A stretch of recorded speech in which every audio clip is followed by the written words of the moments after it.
Good morning to all. Welcome to TSN school. हम पढ़ रहे हैं कक्षा 6 हिंदी व्याकरण का पाठ्यक्रम। आज हम हिंदी व्याकरण का पाठ 6 पढ़ेंगे, जो है आपका समास। ये आपकी पाठ्य पुस्तक का पाठ 6 है। देखिए बच्चों, समास का अर्थ क्या होता है? समास का अर्थ होता है संक्षिप्तीकरण। संक्षिप्तीकरण का अर्थ जानते हो, जिसे हम बहुत छोटे रूप में लिखते हैं। अब समास की परिभाषा, एक साधारण से शब्दों में समास की परिभाषा क्या होगी? दो या दो से अधिक शब्दों से मिलकर बने एक नवीन या सार्थक शब्द को हम समास कहते हैं। नवीन का अर्थ क्या होता है? नया शब्द। और सार्थक जिसका कोई अर्थ निकलता हो, और दो शब्दों के मेल से, दो शब्दों के संधि में हमने क्या पढ़ा था? दो वर्णों के मेल से। लेकिन समास में क्या है?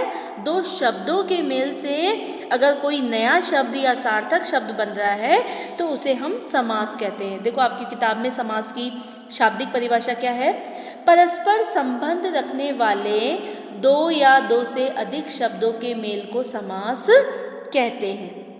अब जो समास है उसमें समस्त पद और सामासिक पद, ठीक है, ऐसा भी कुछ होता है कि समस्त पद क्या होते हैं या सामासिक पद क्या होते हैं, इन चीज़ों को जानने की भी हमें ज़रूरत है।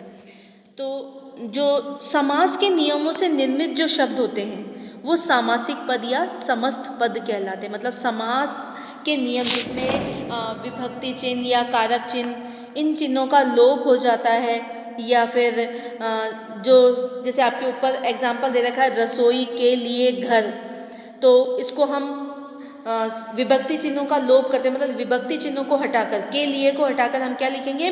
रसोई घर। तो ये एक समस्त पद हो गया, सामासिक पद हो गया।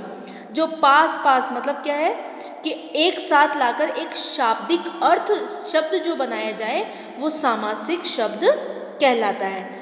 और समास होने के बाद जो ये विभक्ति चिन्ह है, ये लुप्त हो जाते हैं। जब हम समास बना देते हैं इनका, जैसे रसोई के लिए घर, तो इसको रसोई घर बनाया, के लिए हट गया। जब हम इसका विग्रह करेंगे तो इसमें विभक्ति चिन्ह जुड़ जाएंगे। अब मैंने आपको बोला दो शब्दों के मेल से, तो दो शब्द कौन कौन से होते हैं? हमने जान लिया कि समास दो शब्दों से मिलकर बना है। तो इसमें पहला शब्द कौन सा होगा? पूर्व पद, ठीक है। और दूसरा पद क्या कहलाता है? उत्तर पद, ठीक है। जैसे पहला पद हमारा है रसोई, ठीक है, ये हो गया आपका पूर्व पद, और घर हो गया दूसरा पद यानी उत्तर पद। क्लियर है आप लोगों को? पहला पद क्या होगा? पूर्व पद, और दूसरे पद को कहते हैं उत्तर पद। जो दो शब्द मिलकर बन रहे हैं ना, उसमें पहला वाला पद पूर्व पद कहलाता है और दूसरा वाला पद उत्तर पद कहलाता है। समास की परिभाषा, दो शब्दों के मेल को हम, सार्थक शब्दों के मेल को हम समास कहते हैं। क्लियर है ना? अब इसके आगे देखिए समास विग्रह। अब समास, जैसे संधि की, फिर संधि विच्छेद किया, ऐसे ही पहले हमने समास बनाया, फिर उसका विग्रह किया। विग्रह कैसे होगा? जैसे सामासिक शब्दों के बीच के संबंध को स्पष्ट करना। सामासिक शब्द जो है, सामासिक शब्द कौन सा हुआ? रसोई घर, ये सामासिक शब्द हुआ। इनके बीच के संबंध को स्पष्ट करना ही समास विग्रह कहलाता है। मतलब रसोई घर क्या है? रसोई के लिए घर। रसोई का अर्थ क्या होता है? जहाँ खाना बनाया जाता है, उसके लिए जो घर तैयार किया जाता है, जो चार दीवारी की पर्दी तैयार की जाती है, वो रसोई घर। तो रसोई के लिए घर, ये क्या कहलाया? इसका समास विग्रह। जब के लिए आ गया, मतलब विभक्ति चिन्ह जो आ गए, जो कारक चिन्ह आ गए, वो समास विग्रह के साथ जुड़ जाएंगे। तो जैसे उदाहरण के लिए, जैसे मैं अपनी तरफ से एग्जांपल बताती हूँ, जैसे गंगा जल, ठीक है। तो इसमें पूर्व पद क्या हो गया? गंगा, और उत्तर पद क्या हो गया? जल।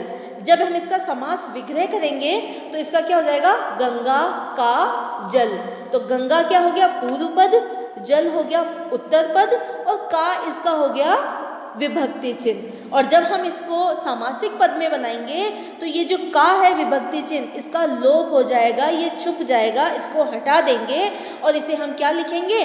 गंगा जल, ठीक है। एक और एग्जांपल बताती हूँ, जैसे आपको राजपुत्र, ठीक है। तो राज पूर्व पद हो गया, उत्तर पद हो गया पुत्र, और इसका विग्रह जब हम करेंगे तो इसे करेंगे राजा का पुत्र। ठीक है, राजपुत्र का मतलब होता है राजा का पुत्र। हम जब इसको विग्रह करके, मतलब विग्रह करना मतलब हम उसको बहुत अच्छे से समझा के बताएंगे कि राजपुत्र का अर्थ क्या होता है, राजा का पुत्र। तो राजा पूर्व पद, पुत्र उत्तर पद, और का इसका विभक्ति चिन्ह। क्लियर है? ऐसे ही आपकी बुक में एग्जाम्पल दे रखा है अनाथालय। अनाथालय मतलब अनाथों के लिए आलय, आलय मतलब जहाँ रहने की जगह की जाए, मतलब अनाथों के लिए जहाँ जगह बनाई जाए वो आलय। ठीक है, तो जो अनाथों के लिए घर बनाया जाए वो अनाथालय है। तो के लिए इसमें विभक्ति चिन्ह है, अनाथ यहाँ पर पूर्व पद है और आलय यहाँ पर उत्तर पद है। अब इसके बाद बच्चों जो समास हैं वो कितने प्रकार के होते हैं? मुख्यतः 6 प्रकार के समास होते हैं। समास के 6 भेद होते हैं। पहला है तत्पुरुष समास, दूसरा है अव्ययी भाव समास, तीसरा है कर्मधारय समास, चौथा है द्विगु समास, पांचवा है द्वंद्व समास और छठा है बहुव्रीहि समास। सबसे पहले जो तत्पुरुष समास है, तत्पुरुष समास जो है वो उस तत्पुरुष समास जिस समास में दूसरा पद प्रधान हो, दूसरा पद मतलब उत्तर पद प्रधान हो। दूसरे पद का अर्थ यहाँ पर क्या है?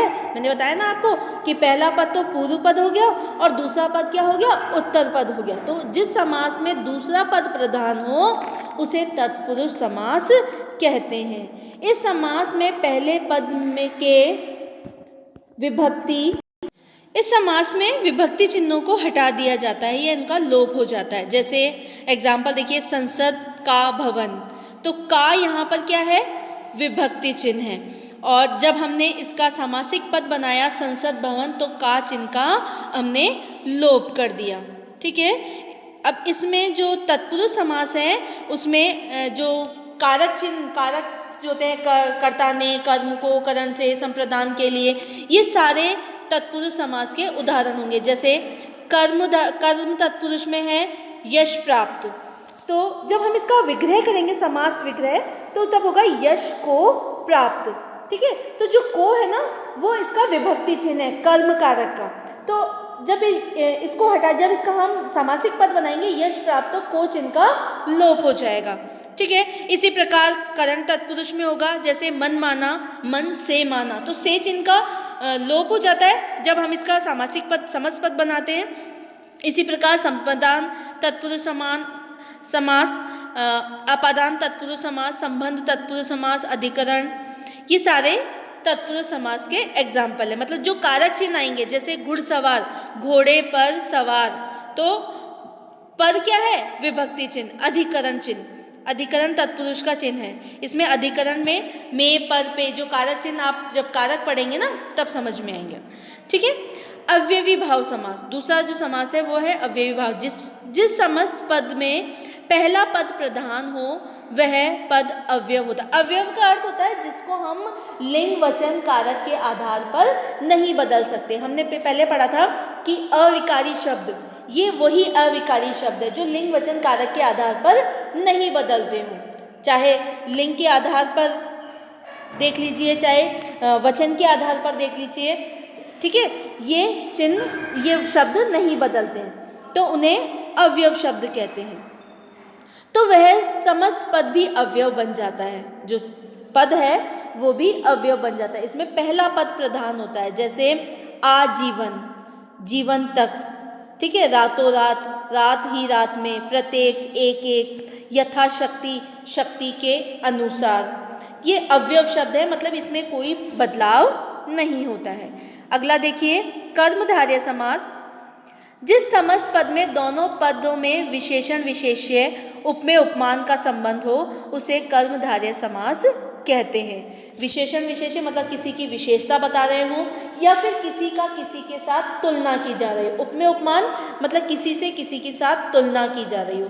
विशेषण विशेष्य जैसे नील गाय, नीली है जो गाय, गाय की विशेषता बता रहे हैं। नीली क्या है? यहाँ पर विशेषण है, और गाय विशेष्य मतलब जिसकी विशेषता बताई जाए वो विशेषण विशेष्य कहलाते हैं। नीली यानी विशेषण हो गया, उसकी रंग दशा बताई जा रही है, और गाय किसकी बताई जा रही है, गाय की, तो वो उसका विशेष्य होगा, मतलब विशेष चीज की विशेषता बताना कर्मधारय समास के अंतर्गत आता है। ऐसे ही देखो कर कमल यानी कर के समान, कर कमल के समान मतलब हाथ जो है हमारे वो कमल के समान कोमल हैं, ठीक है। घन श्याम, घन के समान श्याम मतलब बादल के समान श्री कृष्ण है। तो ये उपमेय से उपमान मतलब किसी से किसी के साथ तुलना की जाना। उपमेय उपमान का अर्थ होता है तुलना करना, विशेषण विशेष्य का अर्थ होता है किसी की विशेषता बताना। नेक्स्ट है आपका द्विगु समास। द्विगु समास में जिस समस्त पद में पहला पद संख्यावाचक विशेषण हो वह किसी समूह या समुदाय का बोध कराए उसे द्विगु समास कहते हैं। संख्यावाचक का मतलब होता है जैसे चौराहा तो 4, त्रिभुवन 3, ठीक है, अठन्नी 8, ठीक है, तिरंगा 3, यानी संख्यावाचक मतलब नंबर्स। समझ में आया? संख्यावाचक का मतलब क्या होता है, नंबर्स। संख्यावाचक विशेषण हो जो विशेषता बता रहा हो और किसी समुदाय या समूह का बोध कराता हो, क्योंकि 4 होगा तो वो समूह बन गया, 3 हो गया तो भी समूह बन गया। जैसे सहस्त्राब्दी तो वो क्या हो गया, 1000 वर्षों का समूह, सहस्त्र शताब्दी ना, ठीक है ना।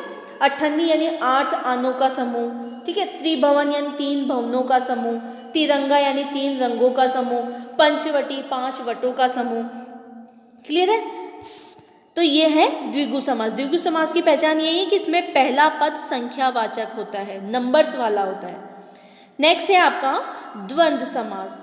जिस समस्त पद में दोनों पद प्रधान हो और विग्रह करने पर और एवं आदि लगता हो वह द्वंद्व समास कहलाता है। दोनों पद यानी पहला पद भी प्रधान हो। अभी तक हमने जितने भी समास पढ़े उसमें या तो उत्तर पद प्रधान है या प्रथम पद प्रधान है यानी पूर्व पद प्रधान है, लेकिन जो द्वंद्व समास है उसमें दोनों पद प्रधान होते हैं। और जब हम इसका समास विग्रह करते हैं, जैसे तत्पुरुष में समास विग्रह करने पर क्या आया था, जैसे कारक चिन्ह आए थे का, के लिए, वैसे ही द्वंद्व समास का जब हम विग्रह करेंगे तो इसमें और, या, तथा, एवं ये सारी चीजें लगती है। जैसे दिन रात और बीच में क्या योजक चिन्ह लगता है, जो हाइफन वाला चिन्ह होता है ना वैसा चिन्ह लगता है। तो इसको हटाकर आपको और, या, एवं ऐसे लगाना होता है। जैसे दिन हाइफन का चिन्ह लगा है और रात, तो उसका जब हम विग्रह करेंगे तो वो क्या आएगा, दिन और रात। जैसे हम लिखते हैं माता पिता, तो माता और पिता, भाई बहन, भाई और बहन। क्लियर है ना? जैसे सीता राम, सीता और राम, उतार चढ़ाव, उतार या चढ़ाव। ठीक है। अगला है आपका बहुव्रीहि समास। जिस समस्त पद में कोई भी पद प्रधान नहीं होता, ना तो उत्तर पद प्रधान ना पूर्व पद प्रधान, लेकिन जब हम उसका विग्रह करेंगे तो जो तीसरा पद होता है वो किसी विशेषण के रूप में प्रयुक्त होता है, किसी की विशेषता बता रहा हो। संज्ञा सर्वनाम की विशेषता मतलब जो विग्रह जब हम करेंगे तो वो किसी की विशेषता बता रहा है, किसी की पहचान करा रहा हो, तो वो पद प्रधान होगा, तीसरा पद इसमें प्रधान होगा। जैसे दशानन, अब इसका विग्रह करो, दश का अर्थ क्या होता है, 10, 10 है आनन जिसके, आनन का अर्थ होता है सिर, तो दश आनन, 10 सिर किसके होते हैं, रावण के। तो यहाँ पर बहुव्रीहि समास होगा। क्लियर है आप लोगों को? जैसे गिरिधर, गिरी को धारण करने वाला, गिरी को यानी पहाड़ को किसने धारण किया था अपनी उंगली पर, श्री कृष्ण ने, तो यहाँ पर बहुव्रीहि समास हो गया। नीलकंठ, नीला है कंठ जिसका, कंठ यानी गला, नीला गला किसका है, भगवान शिव का। उन्होंने जहर पिया था, अपने गले में ही समा लिया था पूरे जहर को, विष जिसको कहते हैं, तो उसके लिए क्या, शिव। तो यह है बहुव्रीहि समास होगा। समझ में आया? क्लियर है आप लोगों को? अब कर्मधारय और बहुव्रीहि समास में अंतर। जो कर्मधारय समास है, कर्मधारय समास में दोनों पद में विशेषण विशेष्य उपमेय उपमान, मैंने आपको बताया कि विशेषण विशेष्य उपमेय उपमान यानी उनकी विशेषता बता रहा हूँ। लेकिन बहुव्रीहि समास में दोनों पदों को छोड़कर कोई अन्य पद ही प्रधान होता है। ये जैसे दोनों शब्द में पीताम्बर और पीताम्बर, पीताम्बर का अर्थ होता है पीला कपड़ा, खाली इसका विग्रह किया पीला कपड़ा, तो ये कर्मधारय समास है। लेकिन पीताम्बर में ऐसे कि पीले वस्त्र धारण करने वाला कौन है, श्री कृष्ण, इस तरह का अगर विग्रह करेंगे तब वो बहुव्रीहि आएगा। और जब हम खाली उसका अर्थ ही निकाल देंगे कि पीतांबर, पीत का अर्थ होता है पीला, अंबर का अर्थ होता है कपड़ा, वस्त्र, तो पीला कपड़ा यानी कर्मधारय समास। तो पीला क्या हो गया, उसका विशेषण हो गया, कपड़ा क्या हो गया, उसका विशेष्य हो गया। क्लियर है? ऐसे ही द्विगु और बहुव्रीहि समास में अंतर।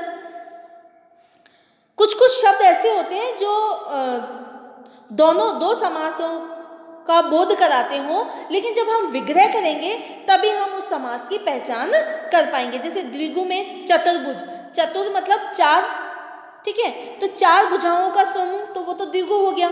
लेकिन अगर चार भुजाएं किसकी है, विष्णु भगवान की, ठीक है, तो वो बहुव्रीहि समास। जब विग्रह करेंगे ना, समास विग्रह, तभी हम पता कर सकते हैं कि इसमें कौन सा समास है। द्विगु समास में पहला पद संख्यावाचक विशेषण होता है और दूसरा पद विशेष्य होता है और समूह का बोध कराता है, परंतु बहुव्रीहि समास में दोनों पद से अलग अन्य पद प्रधान होता है। मतलब द्विगु के साथ भी बहुव्रीहि समास में अंतर आ रहा है और कर्मधारय समास में भी बहुव्रीहि के साथ अंतर आ रहा है। देखिए आज हमने क्या पढ़ा, सबसे पहले हमने समास का अर्थ देखा। समास का अर्थ क्या होता है, संक्षिप्तीकरण।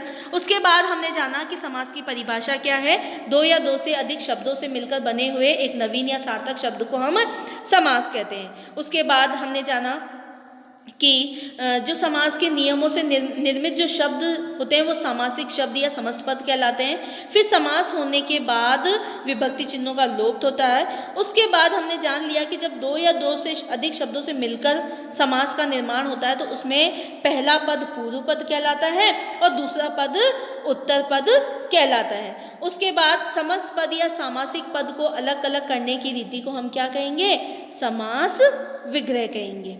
समझ में आया? क्लियर है ना आप लोगों को? धन्यवाद।